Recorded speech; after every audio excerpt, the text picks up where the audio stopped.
Conheci Dona Herta no Instituto de Biofísica e eu fiquei realmente fascinada pela pessoa. Ela é uma pessoa excepcional. Ela virou, para mim, um ideal de mulher cientista. Eu estou com mais de 80 anos, o que quer dizer que na minha trajetória eu encontrei muita coisa ruim. Mulher é para ficar em casa, mulher é para criar filho, mulher, no máximo, vamos tocar um pouco de piano, falar francês, coisa desse tipo.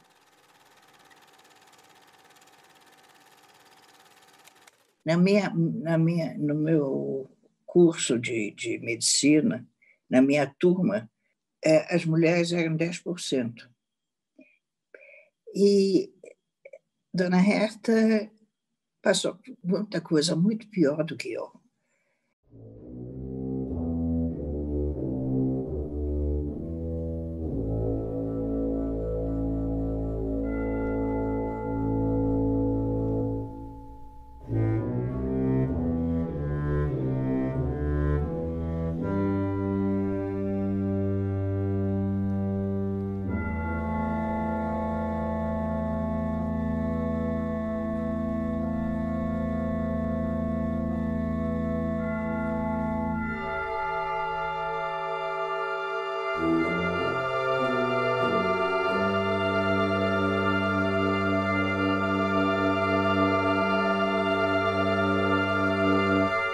A mulher que não conseguiu seguir a carreira que ela queria fazer medicina, mas como era judia, não deixaram no máximo ela fazer um curso de treinamento técnico e coisa parecida.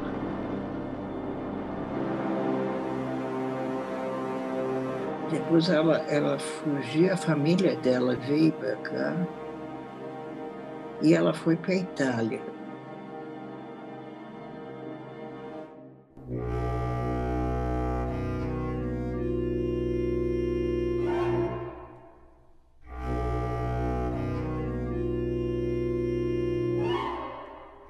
E depois veio para cá.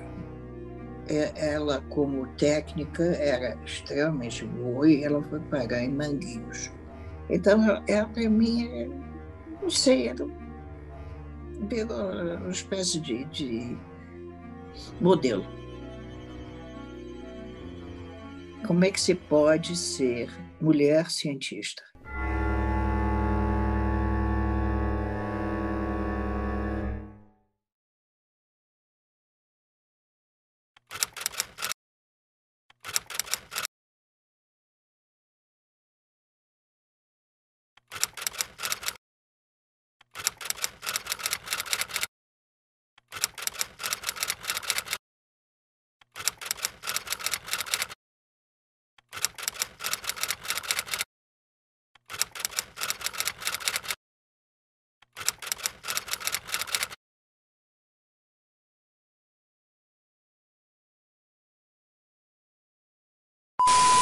Um filme realizado pela doutora Herta Meyer, do Instituto de Biofísica da Universidade Federal do Rio de Janeiro, mostra a aventura de um tripanosoma no interior das células do coração.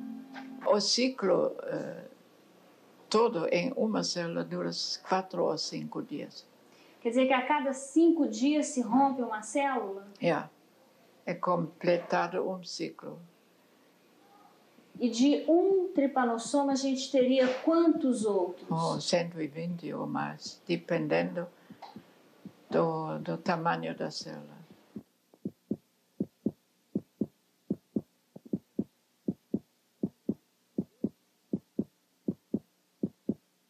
Desde há 80 anos atrás, quando Carlos Chagas a descreveu pela primeira vez o Trypanosoma cruzi, nesses últimos 80 anos, há vários grupos, não só nesse laboratório, como em outros laboratórios no país e no exterior, têm se dedicado ao estudo desse protozoário.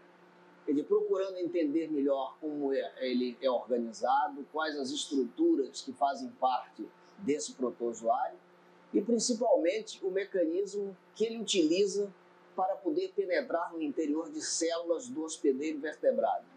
Eles começam a ficar arredondados, depois começam a se dividir intensamente, que significa uma amplificação bastante grande do processo infeccioso, que ao final de alguns dias arrebentam as células, né, e são liberados no espaço intercelular. Isso, no caso de um animal infectado, de um paciente, significa novos tripomastigotas de novas formas infectivas, que são então capazes de infectarem novas células e amplificarem mais ainda o parasitismo.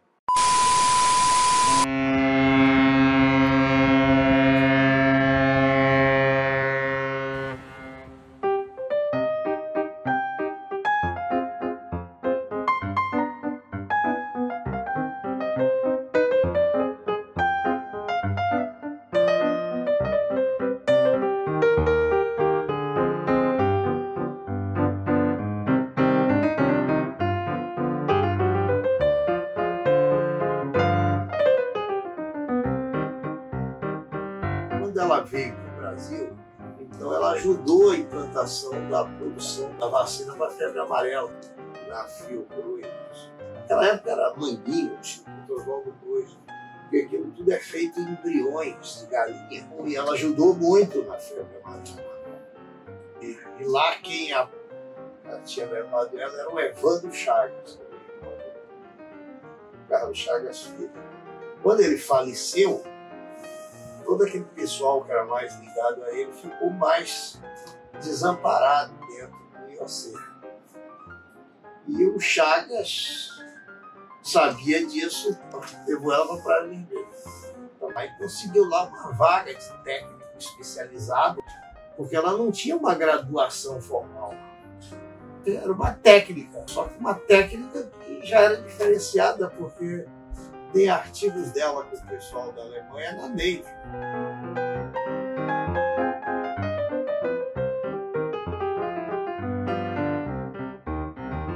O cultivo da malária, ela foi a primeira a cultivar o plasmódio de aves.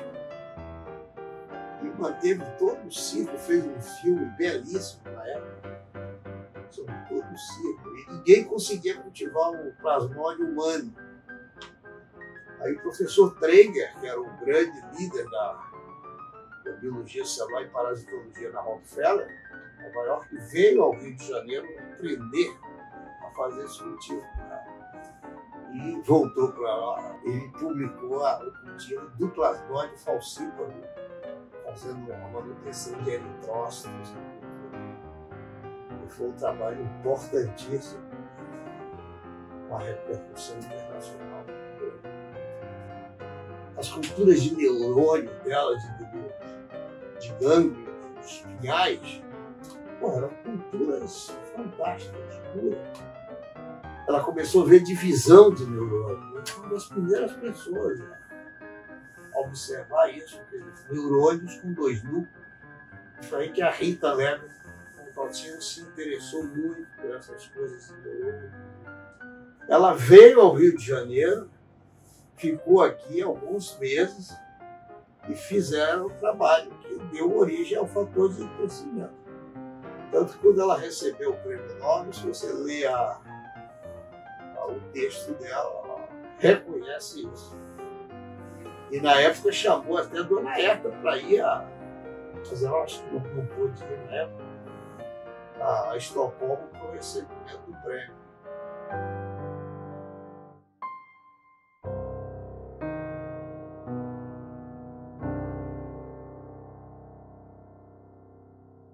Do you think that working in isolation was actually beneficial? Do you think it allowed you to see things? I believe so, because difficulty gave a possibility to use it the best what you have capacity.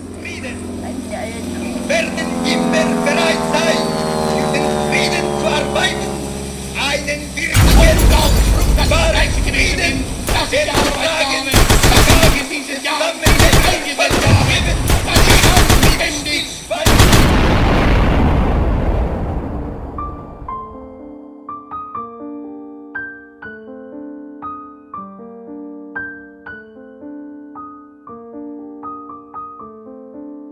quem for pesquisar sobre a Herta ou quem for pesquisar pela Rita vai se entrelaçar entre a vida das duas e vai ver que elas ambas de famílias judaicas, mesmo que não fossem seguidoras da religião judaica. A Rita também de família judaica, mas italiana, né? não alemã como a Herta.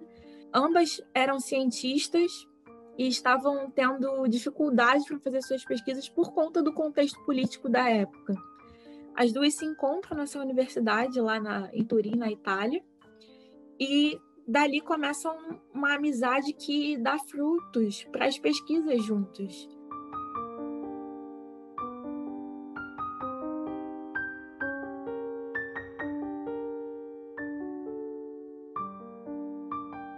Então, a Herta faz essa parada na Itália, que anos mais tarde a obriga, né, a sair da Itália e vir para o Brasil já tendo familiares aqui.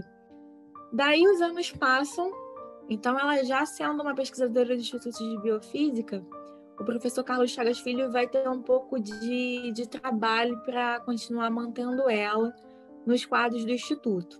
Então, assim, aquele lugar que era visto como um lugar que as pessoas conseguiam refúgio, começa a ter um pouco de problema, né? Começa a haver uma perseguição dentro do Brasil.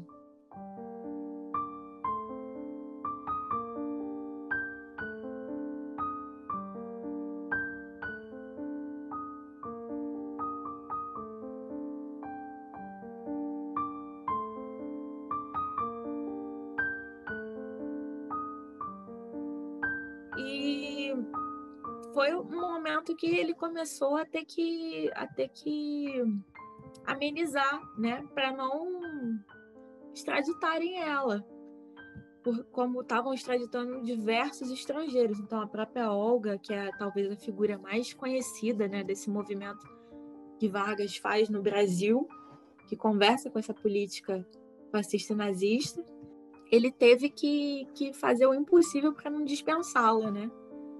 E viveu momentos complexos, né? Daí, já quase chegando em 50, ele consegue uma bolsa para a professora Herta e ela vai para os Estados Unidos para ficar mesmo fora da mira, né? Aqui. Então, daí ela vai lá para fora e fica um período lá fora, cerca de 1 ano. E uma coisa que é interessante a gente observar é que durante todas as entrevistas com os pesquisadores que, diferente de mim, não tiveram contato apenas com essa documentação escrita, mas sim com a figura da Herta pessoalmente, eles viam que tinha um sentimento de dor quando alguém conversava, porque era um assunto que, de uma hora para outra, repentinamente surgiria, né? Ainda mais as pessoas querendo conhecer, e dentro do Instituto, da forma que se deu a história dela.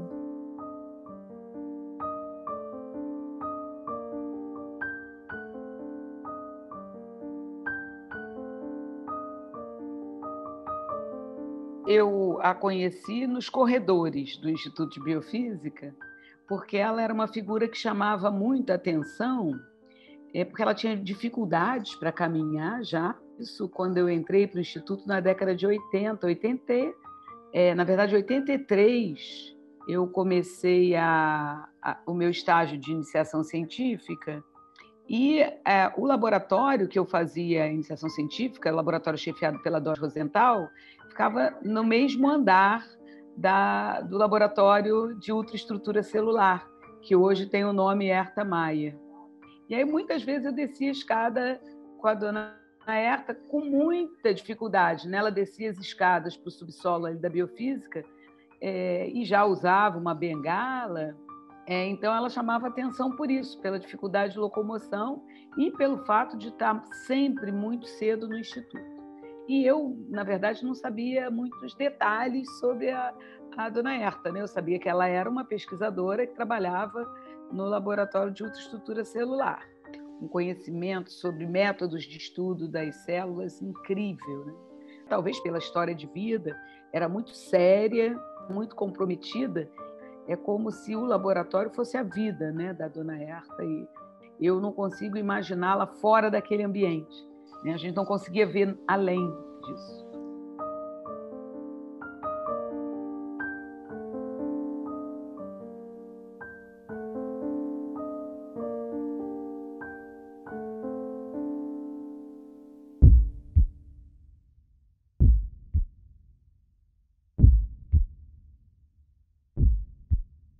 Dona Herta soube o que é medo. Medo num sentido em que nós não conhecemos, que é o medo da morte iminente. É o medo de ser considerada uma pessoa não desejada, que merece morrer, que não merece viver.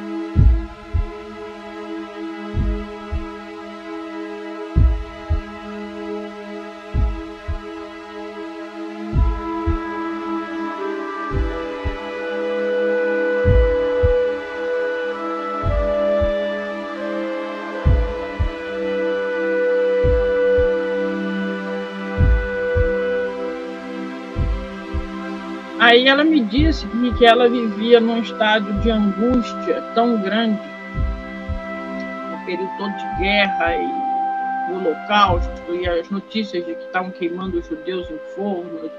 Ela não conseguia abrir uma janela, namorado, para nada. E a vida dela era estar sempre na espreita de como vai fugir, de como vai se safar, e como é que vai ser a fuga. Não teve uma vida amorosa, ou se teve uma coisa que realmente eu não soube.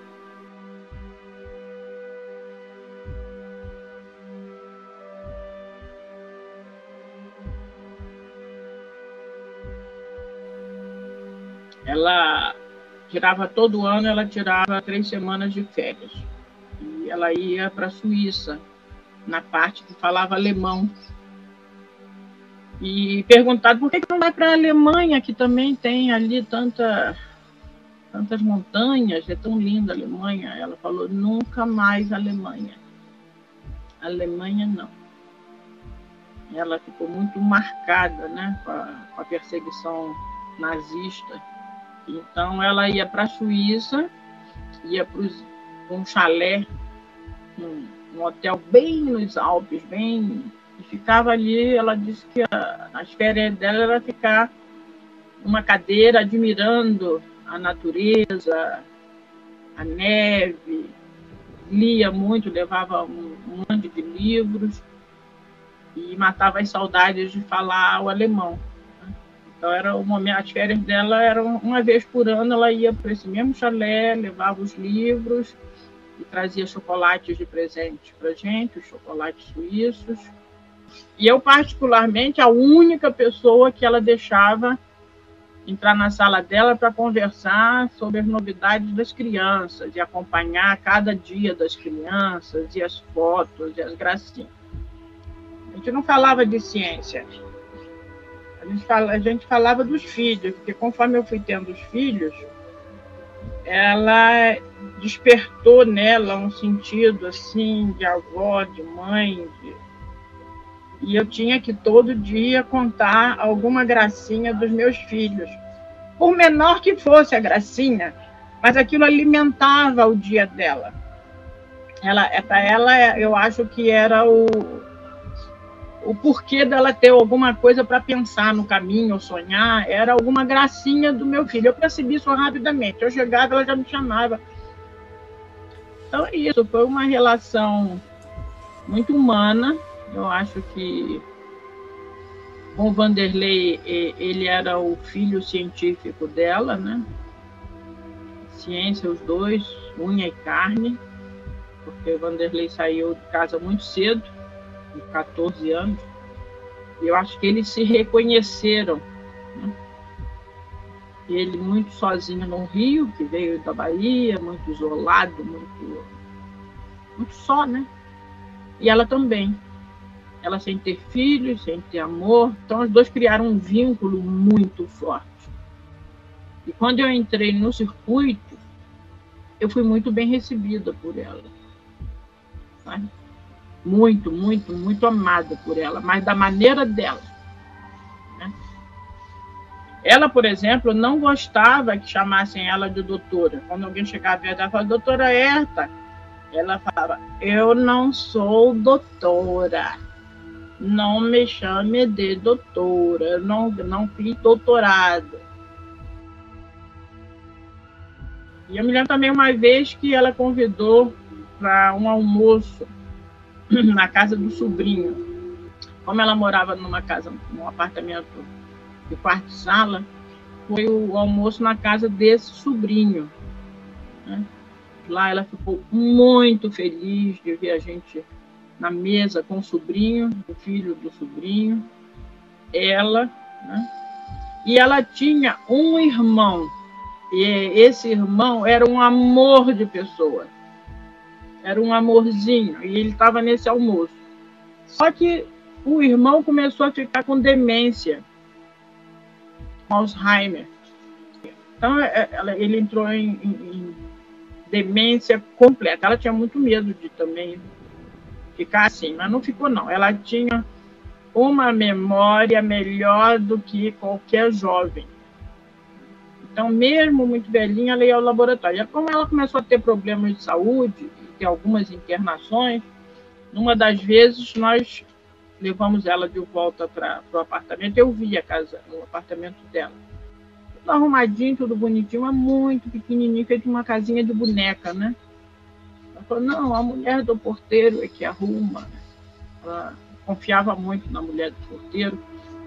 Eu acho até que ela deixou no testamento alguma coisa para a mulher do porteiro e o porteiro. Ela tinha algum dinheiro, não tinha muito, mas sempre tem alguma economia e tal. E acho que ela comentou que ia deixar para a mulher do porteiro. E um dia, de fato, eu assisti uma cena que me marcou até hoje. Ela foi abrir simplesmente a porta, que tinha uma maçaneta redonda. Ela foi abrir a porta e a mão dela caiu porque o pulso pulverizou em 1000 pedaços os ossos, feito farinha. E é uma cena assim inesquecível, porque ela com muita dor, você pode imaginar, né? Se fosse eu, acho que eu tinha desmaiado, ou gritado, ou feito um escândalo. Mas ela com muita dor, ela não deu um gemido, ela pediu só que chamasse uma ambulância. E fui eu que fui na ambulância com ela para um hospital, né? E aí era osteoporose, estava com osteoporose, aí no último, então estava tudo farinhando já. Isso já no final da vida, né?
Falar das mulheres é sempre um trabalho grande, né? Porque quando a gente pensa em memória feminina, a gente sempre fala de dados, informações dispersas e fragmentadas.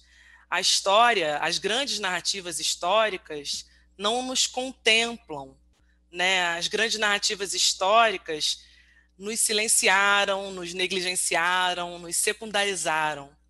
Então, quando a gente fala de história feminina, de memória feminina, sobretudo entendendo que memória é um conceito em disputa, né? Falar de história e falar de memória é também falar de disputa de narrativas, é fundamental lembrar que esses registros e as histórias sobre esses registros também se constituem em meio a relações de poder que, ao longo desses processos, negaram lugar de protagonismo às mulheres.